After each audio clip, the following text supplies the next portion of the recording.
Welcome to the Teachers Need Teachers podcast, where we help new and beginning teachers navigate through those crazy first years of teaching so you can maintain your sanity and personal life. Here's your host, Kim Lapre.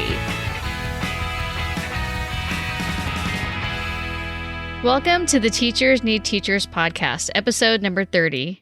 I'm your host, Kim Lapre, and this is the podcast for new and beginning teachers who don't want to just survive those first few years, but actually thrive. I want to let you guys know that I am so appreciative of you, especially for those of you that have been listening since my earlier episodes. It's hard for me to believe that I am now on episode 30, and it's been what feels like a really short 5 months. I'm really passionate about this podcast, and I really hope that what I'm providing for you is valuable and that it helps you get a clearer picture on teaching, because as new teachers, there's just so much to think about, so many things to do, and it's overwhelming. I know, I still remember, and at times, even in my 17th year at the time of this podcast, it still can get overwhelming. And I want you to know that I'm here for you. I'm here to try to find all the spots that you're probably getting stuck on. So sometimes, some of the topics that I'm talking about might seem a little bit negative, but I feel like these are the things that you're like, oh yeah, I am stuck on that. And maybe you weren't thinking that that was an issue, that that's a thing, that maybe it's just you. I'm here to reassure you that it's not just you. It's part of being a new teacher. And I want to reassure you that there are ways to improve, and that you just need to be kind to yourself. And as you listen to the podcast, just take some of the tips, whatever you can implement. If you can't implement them all now, then come back to it later when the problem arises again and see if you can fix it later. In any case, I do appreciate you coming here and listening to me on a weekly basis, especially for those of you that have subscribed. Now, if you haven't subscribed yet, it's so easy to do that. So like if you're on Apple Podcasts, all you have to do is just look at your phone and click on subscribe. And if you're someone who listens to Spotify and has an account anyway, all you have to do is follow. And so that'll make sure that you're getting the episodes sent to you every time I release a new one.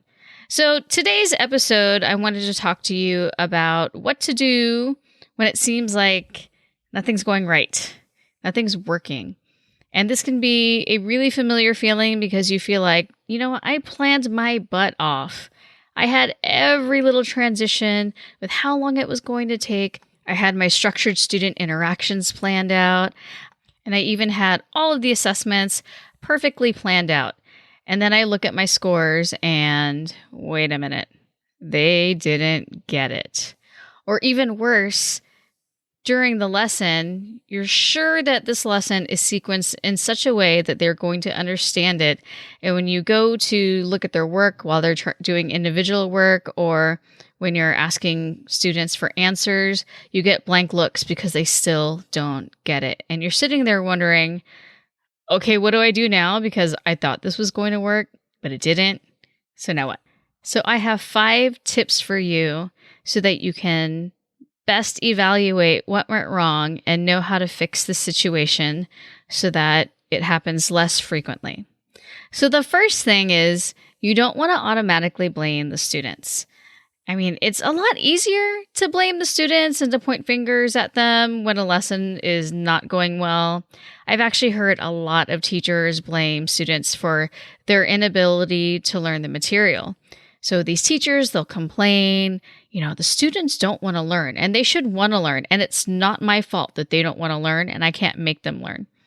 I mean, yes, you can't really make them learn necessarily, and they could be unmotivated. But you also have to think about the fact that there might be external factors that are affecting whether or not they're able to learn. Ones that are out of your control and out of their own control. So, we can sit there and say that they're unmotivated, but maybe they're tired. And you're thinking, Kim, I'm tired all the time. But let's say that they just had a new baby brother or sister and they're not used to this thing crying all the time and they didn't get any sleep.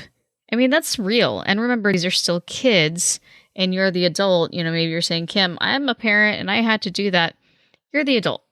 It's harder on kids. They need more sleep. So that could be something playing in.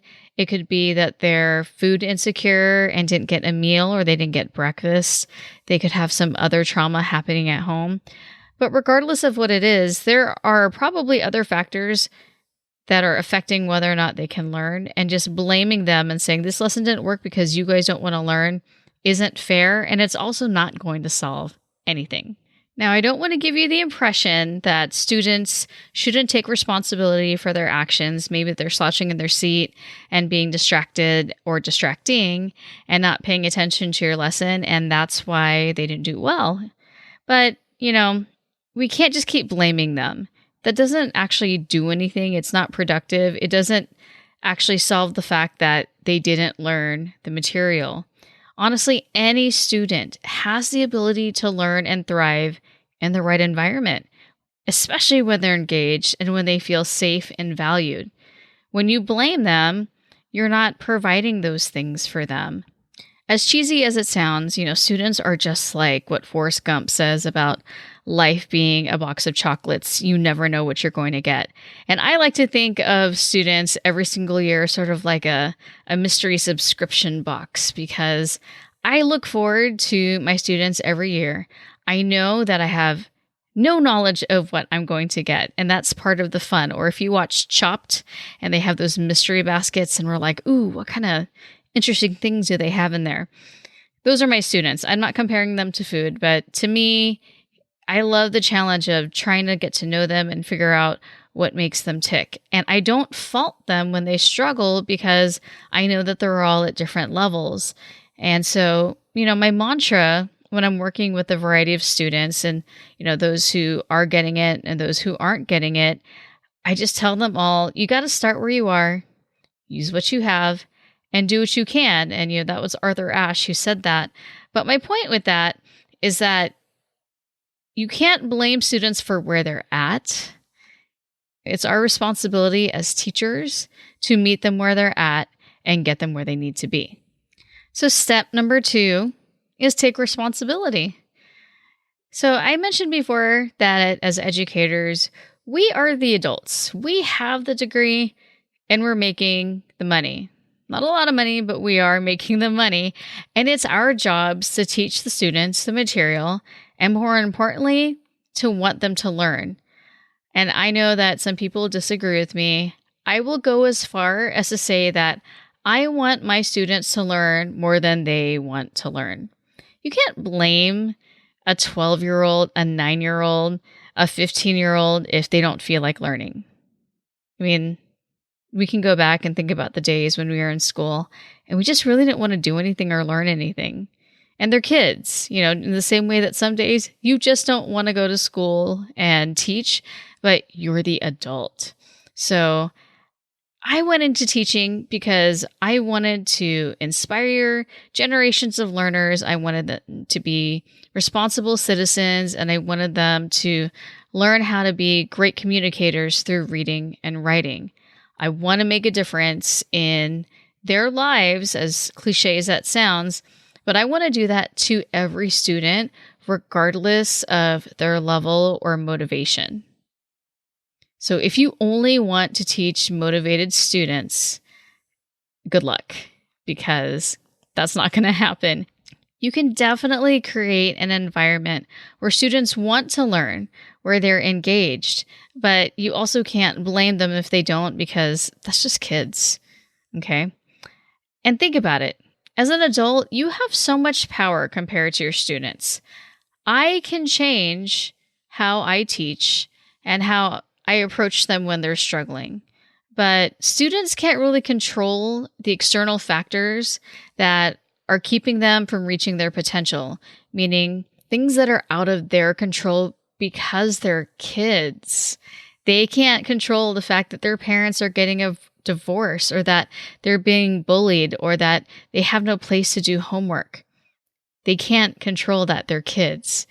I am the adult, so I can decide if I'm going to be empathetic, if I'm going to give them a little extra love and a push when they just want to sit there and slouch in their seat, or I could just sit there and say, fine, It's your education. If you want to fail, you fail. So now not only have I failed them, their home life, their outside life has also failed them because they have no control. So, getting back to how to fix this. When things go badly in my class, I actually take responsibility for it right away. Because even if I plan my butt off and I feel like I have this lesson, it's going to be so awesome, and my students aren't getting it, that's my fault. If they're unmotivated, I bet my lesson wasn't very engaging. If their eyes are glazing over, or maybe I was talking too much. If they don't understand what they're supposed to do, you know what? My directions weren't clear enough. And I've seen that. When kids don't know what to do and they're just sitting there or they do things incorrectly, I immediately look at my directions and see what I failed to explain. What assumptions did I make that they should know? So I always just take a look at what I did, because if I'm doing what I'm supposed to do, the kids will be doing what they're supposed to do. So it's really important, especially when you're early on in your career, to take responsibility. It's going to have such an impact on your personal and professional growth. It doesn't mean that you lose face in front of your students and colleagues and you're not blaming yourself. It's not like, oh no, I'm such a screw up and I did something wrong. What it means is that you are a true educator and you want to work hard to refine your craft. And the only way to improve is to be self-reflective, figure out what you did wrong and how you can do better, but not from a place of negativity and hating yourself and feeling like you're not worth being a teacher or that you have what it takes to be a teacher, but from a place of wanting to improve. Okay, so the third step is to reevaluate. So this is similar to step number 2 with taking responsibility. So now, if I find myself at a place where I'm just like super frustrated because the kids aren't getting it, I just have to take a step back and look at my pacing guide for the unit. I'll look at each lesson and I'll ask myself, okay, how's that lesson working for me? Did they get it? Should I even bother to move on? Should I reteach in a different way because they didn't get it? So you have to like really take a hard look at the lesson that you just gave and do some damage control. So again, I can control my teaching, but I can't force students to understand. I can't control the outcome of my teaching. I can guide my students to these certain skills so they can demonstrate them, but I can't actually make the learning happen in their brain. So I have to focus on what I can change. And remember, you can change the way that you teach, but you can't necessarily change the students and just like make them absorb that material. Okay. So students, they're going to come and go. You're going to get a new batch of students every single school year. But if you keep teaching that lesson the same way and it's not going well, that's going to be a problem. And the students aren't going to know that there's something wrong with your lesson. And unless you have someone observing you doing that lesson all the time, the only person who's going to know that the lesson isn't going well is you. So you have to constantly reevaluate and be reflective on how you're doing in the classroom. So what I do is that I look at what and how I've taught as evidence of what did and didn't work. So I have to have like this honest conversation with myself and learn from my mistakes. So if what I'm doing isn't working, then rather than just say, okay, let's try this again, and failing, I step back and regroup. I mean, why should I keep teaching it the exact same way over and over again and expect that the kids are going to get it?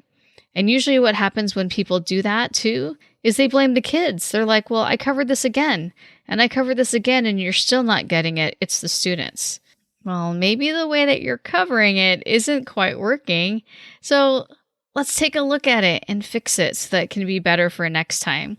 And this doesn't mean throw everything out and start all over again. Oh my goodness, no. I don't do that. I just adjust the parts that aren't working. That's all. I mean, it could be as simple as a small tweak in the order that I do things, and that could make a huge difference in comprehension. Or maybe I just need to add one more intermediary step just to make sure that they understand the process and then they can move on. So for example, right now my students are working on using the funnel method to write introductions. And so when I teach the funnel method, I have the hook, I have the explanation of the topic, and then I have the thesis statement. And the students really struggle with the part in the middle, which is the explanation of the problem and the topic. And so it just dawned on me that I needed to break down what goes in that part even more. Because before I just told them, you want to discuss the topic and the significance and why it matters, but that still wasn't enough. So for example, if the claim that they're supposed to be writing about is that homework should be eliminated completely, they definitely agree that homework should be eliminated, but they can't explain why other than they're too lazy, and that's not really convincing. So that part in there where they're supposed to explain the topic is really difficult for them. So I finally came up with a way to break down what should go into each of those sentences in that middle part, and then the students were able to apply it to different claims. So it was awesome, but I had to tweak it and do it a little bit differently. I had to reevaluate, and I reevaluate every year and figure out, why aren't they getting this? So let's say in your situation, you gave them an activity or a worksheet that they just didn't understand, and you graded it and you're frustrated because so many of them got C's and D's on them. Well, try giving it back to them and then having them work in pairs or groups and do some error analysis together. Try to rework what they got wrong. Or maybe everyone failed a quiz, and I can tell you this has happened to me. Look at the questions that most of the students answered incorrectly and analyze how the question was worded.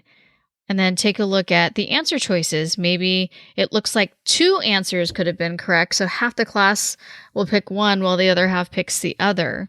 Or maybe they just need additional review. Either way, reevaluate when things aren't going right. So the next step is to use something that has worked before. So not only do I reflect on what didn't work, but I also take a look at what does work. Why? Because I have some, basic pedagogical tricks in my bag that I use with a lot of different lessons. And if that worked well with teaching one skill, I can tell you it's probably going to work again with another skill. I mean, think back to even with your student teaching. Think back to a time when you just nailed that lesson and the students were so engaged in the material that they just couldn't forget it. And then think about how you taught that lesson and how can you apply it to this lesson that isn't working. Or alternatively, something that I also do is I'll go to Instagram or Teachers Pay Teachers or Twitter and see how other people are teaching this lesson. I've been known to go to Teachers Pay Teachers and just buy lessons there because other teachers have already figured it out and they've created a better way to teach this lesson. And I am not above that. I don't think that I'm too good to learn from the way that other people teach. And I found some awesome stuff on TPT. So if what I'm doing isn't working as I'm reevaluating, then I'm going to go look somewhere else. The internet is your friend. Now, my last tip for you, and this one may seem obvious, but it's worth mentioning, is to ask for help. You need to seek out your fellow educators. Seek out people in your school who can maybe observe you teaching this lesson. That way you have a set of fresh eyes, someone who's objective, and they can help you figure out where's that disconnect between what you're teaching and the student's ability to learn the material. I mean, we really get in our heads and think that we're doing awesome, and then the kids are looking up with blank faces and they don't know what we're saying. They look at us like, I don't understand anything you just said, even though you just spent 15 minutes talking about it. So having somebody observe is really, really valuable. And it could be scary because you may think that other people are going to judge you or they're going to think you're a bad teacher. You know what? They may think that anyway, but I don't care. I want to be a better teacher. I want their feedback regardless of how they judge me. And maybe you're not in that boat at this point and you're like, I don't want anyone to judge me. But I can tell you it's so freeing when you let go of that and just welcome any and all feedback from your colleagues. Another thing that you can do is also ask them how they teach it and see if you can observe them teaching that same skill. I have found this to be really, really valuable. I've even gone to teachers at other sites to see how they teach a particular standard because I'm fresh out of ideas and I want to see someone who's doing this successfully in action. It's just really powerful to see it in action. Something else that you could also do, as I mentioned before, is you could go to your personal learning network or PLN and ask questions. So whether this is in a Facebook group or an Instagram, or if it's on Twitter, find out how other people are teaching it and maybe even mention how you taught it and ask for feedback on that. I can't tell you how much better of a teacher I am because I sought out the help from my colleagues. I really wasn't that great of a teacher for a while. I'm not going to lie. I would say at least the first 10 to 13 years of teaching, I wasn't very effective. And it wasn't until I had colleagues who gave me feedback and who were my role models, and they really, boosted me up by helping me out. That's when I really started to hit my stride and feel confident as a teacher. Now, here's the thing. You don't have to wait 10 to 12 years to get that. The sooner you get feedback, the faster you're going to get better. And you can't get butthurt about it. You can't take it personally. And I know that sometimes we do because we care so much about what other people think. But I started to realize I care more about the student's ability to learn than what other people think. I didn't care if I was just flying under the radar and no one paid attention to me, as long as I was being an effective teacher, as long as I was changing the lives of these students. So that should be your focus and not what are other people going to think about me. So I hope you found these tips helpful, and I hope that when things seem to all be going wrong, that you can come back to this episode and look at the 5 tips and figure out how you can make them better. Now, if you want a list of those tips, you can just go to teachersneedteachers.com/30, and I have them listed there. You can also just go to the show notes in whatever podcast player that you're using. And I have a Facebook group. It's the Teachers Need Teachers Facebook group. So if you go to teachersneedteachers.com/FB, like Facebook, then it'll take you to that. Or while you were in Facebook, you could just search for the group Teachers Need Teachers and come in and say hi. It's kind of a quiet group right now. People aren't necessarily asking a lot of questions right now, but if you come in there and say hi, I'll pop in and say hi as well. And I'd love to get to know who my listeners are, so go ahead and head on over there. And of course, if you'd like to be on the podcast, or if you have any questions that you want me to answer in a future episode, please email me at kim@teachersneedteachers.com. Have a fabulous week, you guys. Thanks for listening to the Teachers Need Teachers podcast. Love this episode? Head over to Apple Podcast or Google Play to subscribe, rate, and leave a review.